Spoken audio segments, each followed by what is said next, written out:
प्रिया class में आप सभी प्यारे बच्चे को स्वागत है। तो आज हम इस वीडियो में वर्णिका भाग 2 हिंदी का पार्ट 1 एवं पार्ट 2 को एडजेक्टिव क्वेश्चन हल करवाएंगे। ठीक है, तो आपका पहला प्रश्न कहता है कि मगम्मा क्या बेचती थी। तो आपका जो राइट आंसर होगा वो जल्द से बताइए। तो आपका राइट आंसर होगा दही बेचती थी। ठीक है मित्रों, दही बेचने का काम करती थी। फिर आपका अगला प्रश्न जो है, अगला प्रश्न आपका कहता है कि दही वाली मगम्मा कहानी का कहानीकार कौन है। दही वाली, ठीक है, तो आपको आंसर आपका होगा श्रीनिवास जी। ठीक है, इस तरह से आपको याद कर लेना है। फिर अगला प्रश्न आपका कहता है कि दही वाली मगम्मा कहानी का प्रमुख पात्र कौन है।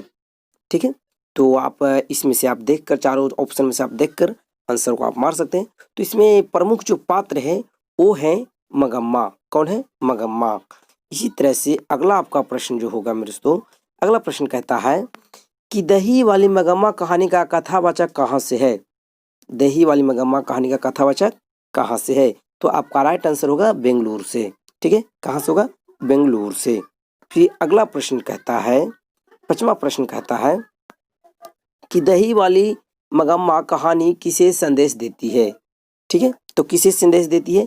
तो बहुओं का संदेश देती है। किसे? तो बहुओं का संदेश देती है। फिर अगला छठा प्रश्न कहता है कि मगम्मा के परिवार के कुल कितने सदस्य थे।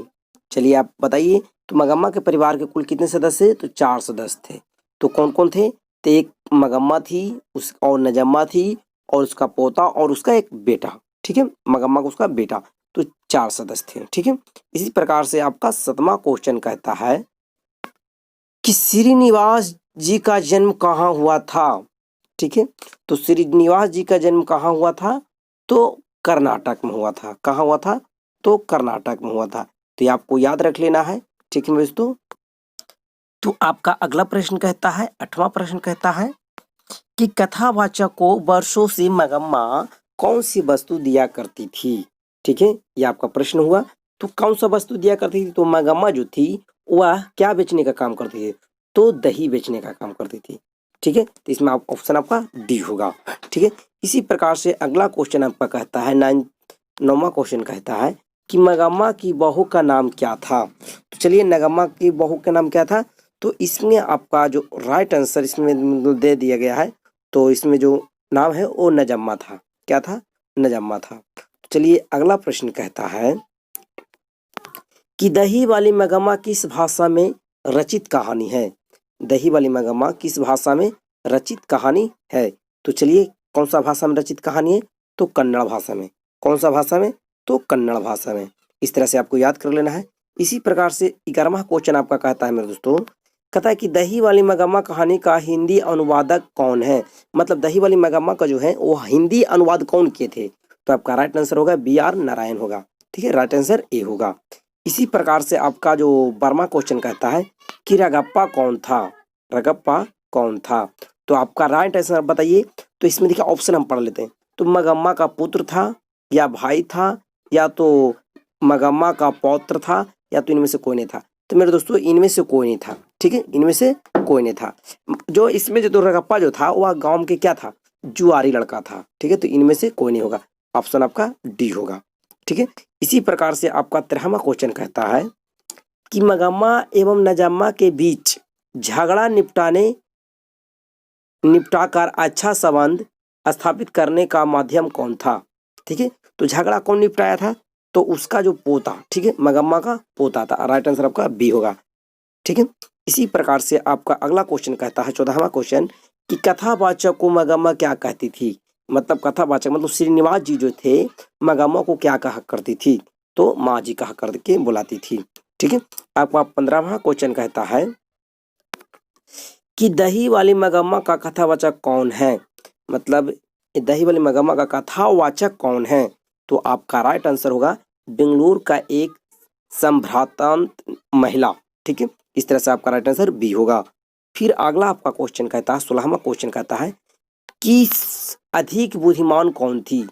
तो माँ मतलब जो मगम्मा के घर में जो अधिक बुद्धिमान थी वो कौन थी? तो आपका नजम्मा होगा। ठीक है, राइट आंसर सी होगा। इसी प्रकार से मेरे दोस्तों 17वां क्वेश्चन कहता है कि मगम्मा प्रतिनिधित्व करती है। मगम्मा कहाँ से प्रतिनिधित्व करती है? तो आपका राइट आंसर होगा मेरे दोस्तों एक ग्राम महिला की। ठीक है, एक ग्रामीण महिला की प्रतिनिधित्व करती है। ठीक है, इसी प्रकार से अगला क्वेश्चन आपका कहता है 18वां क्वेश्चन कहता है कि बहू की दशा है। तो बहू की दशा कैसा था? आपका ऑप्शन दिया है मगरमच्छ सी, मछली सी, सामान सी, इनमें से कोई नहीं। तो आपका मगरमच्छ था। ठीक है, तो ये आपको आ गया। अगला प्रश्न कहता है, मतलब अगला जो पार्ट है वो आपका पार्ट है ढाते विश्वास। ठीक है दोस्तों, ये बिहार बोर्ड के लिए अति महत्वपूर्ण क्वेश्चन है।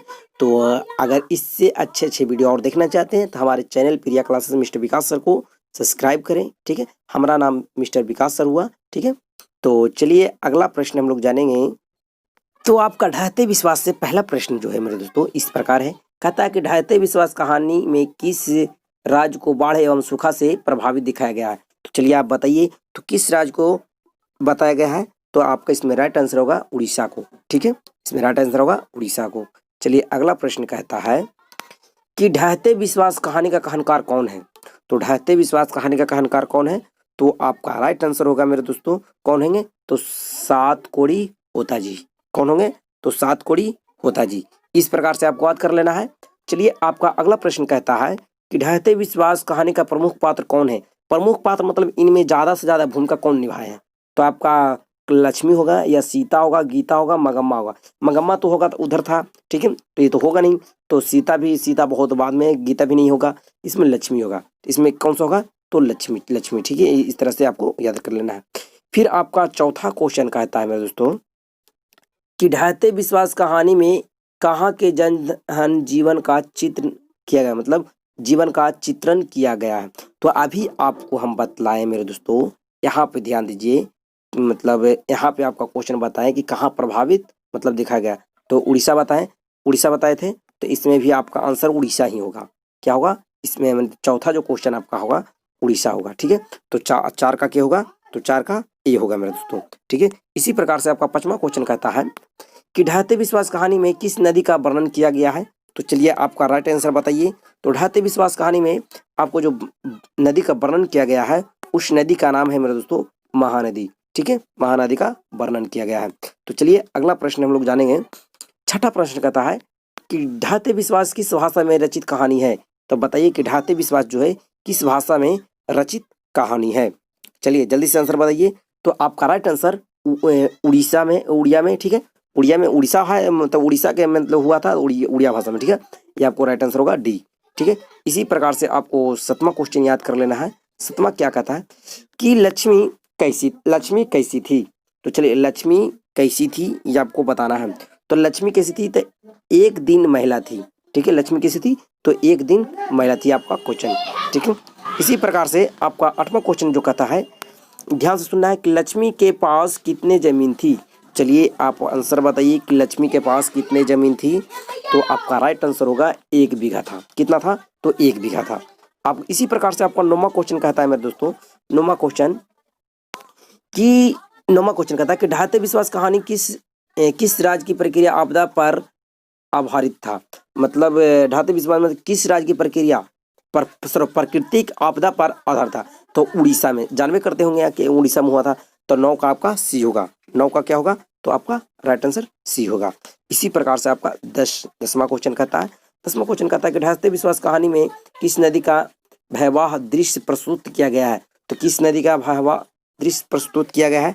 तो चलिए जल्दी से आपका आंसर, राइट आंसर बताइए। तो आपका एक क्वेश्चन आप पहले भी जान चुके हैं, तो महानदी। ठीक है, इस तरह से आपको राइट आंसर बी हो जाएगा।